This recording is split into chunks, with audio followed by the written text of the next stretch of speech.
มื้อนี้ก็ได้พาเด็กน้อยมาเฮ็ดเรือไฟเพื่อจะไว้ไต่นี่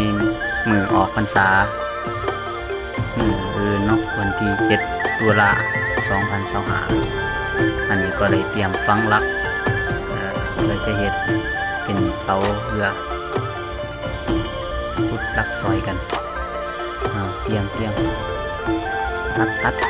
เสียหญ้าออกเสียออกนั่นแหละมามัดซอยกันจังไหนก็แล้วล่ะเฮ็ดไป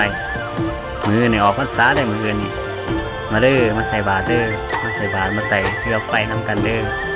นี่เตรียมให้แล้วมีบอนจูดเทียนไต่เรือไฟ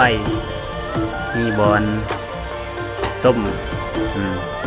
ลงร้อยกระทงก็ได้มื้ออื่นมาเด้อ